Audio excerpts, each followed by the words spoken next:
fire people on Friday and preach to them on Sunday if they stay at the church. Because some church people think, because they are a member of the church, that gives them privileges to go in the refrigerator, eat the kids' food, show up late. When they supposed to be working, they sitting down, they outside in the back taking a smoke. Y'all ain't gonna talk to me. So they think that, but when you fire them, then they mad because the church did them wrong, and you supposed to be helping me, and you supposed to give me a job, and I can't understand how I got fired, and I'm one of your best members. You got fired because you didn't do the job. So we could have fired somebody that was a friend or a relative of this dude. Some dead cat was on the line somehow. But anyway, this guy, when he came in, if he found a violation, he wrote it up. It won't no fix it. I'm writing you up now. I'm turning this violation in. So if you got somebody like that, it's impossible to stay in business for long, because you're never going to put yourself in a position where you can fix the problem. You're never going to put yourself in a position where everything is going to be perfect. So guess what? Every time he writing you up not to help you stay in business. He writing you up to put you out of business.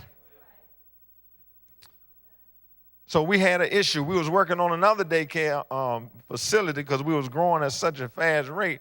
We was working on another daycare facility for the second shift because we was outgrowing it, and you got a certain capacity for kids in the daycare. You can't go over a certain capacity for square footage, and you can't go over a certain capacity based on the teachers that you have watching the kids. So we was running into a problem where we was growing so fast that between the time when the kids were leaving for the morning session and the evening kids would overlap. For an hour and a half, 2 hours, we was out of compliance.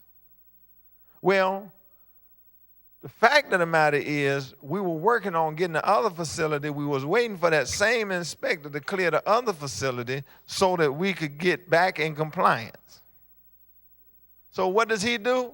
He walks in the building in the middle of the shift change. We ain't seen him all day. He show up the very hour he know we're going to be out of compliance. Now that becomes a serious violation, because you can't have but so many kids in the building at one time. You won't clear us for the new building. We're trying to put those kids in, so we will be in compliance. But at the same time, you're going to come in and write us up for being out of compliance. At the end of the day,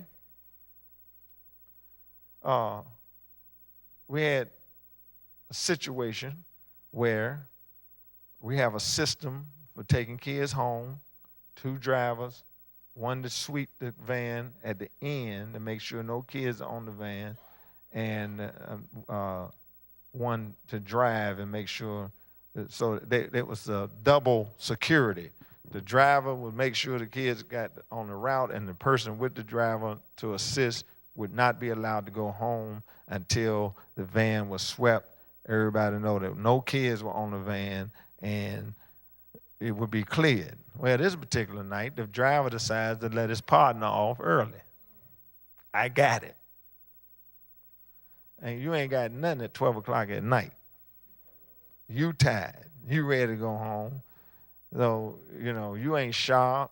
So what happens? He misses some houses on the route. What happened? He goes home. Thank God he didn't come out here and park the van. He goes home, parks the van, gets up, go to bed. Next thing you know, 3 o'clock in the morning, police knocking on the door because the mother is looking for her children. It's 3 o'clock in the morning. They ain't showed up. She don't know where they at. The police go by the van, put the light in the van, the kids in the van.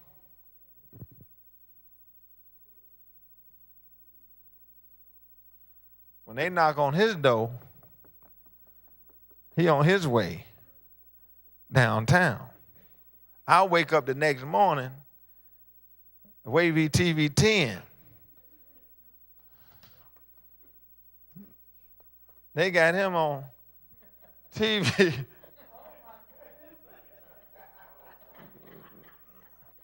And I'm just sitting there in shock. Like, just what happened? What just happened? What just happened? You just lost your daycare. What just happened? And the bad thing about it, Mayweather, won't no whole lot of news going on. So when ain't a lot of murders going on and stuff like that, they need some news bad, boy. So guess what? All of a sudden, we the top story. We made all 4 channels. We made all 4 channels. They was all parked out in front of the church. What happened and all this. They was interviewing the mother and asking the mother what negligence and all this kind of stuff. And they was trying to interview me. I wouldn't talk to them. They was trying to interview. I don't know what you're talking about. I'm a pastor, I ain't a daycare provider.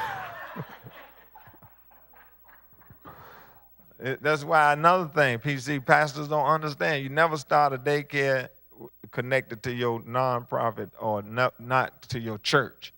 You create another nonprofit. In other words, here's your church. That's for sacred worship.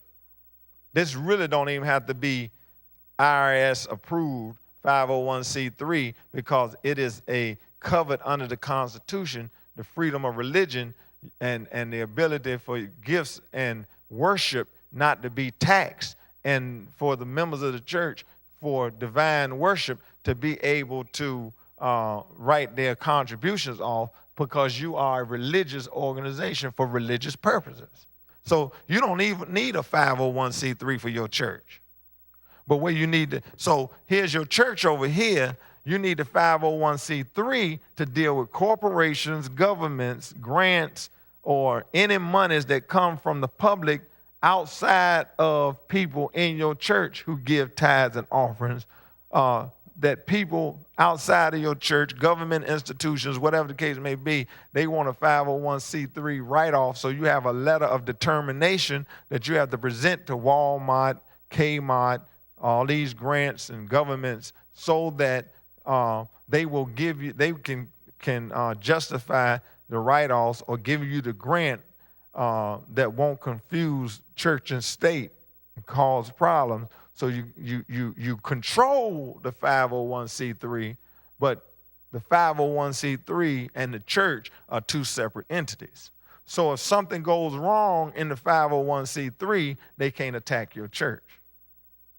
So all the monies in your church are protected under the Constitution, but if there's a child to get killed, a child to get hurt, a child that their parents want to sue you, people want to sue you for some kind of frivolous charge, they can only attach the 501c3. They can't pierce the veil and come over and attack your church.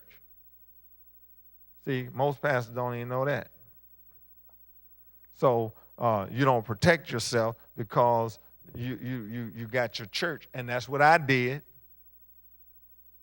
That's what I did, and that's why I got hit in the head the way I got hit in the head, because my daycare should not have been attached to the church. It should have been its own separate 501c3 entity. Because then when the reporter came to me, I could have said, that ain't even my business. That ain't the church. And it's not. It's the nonprofit. I just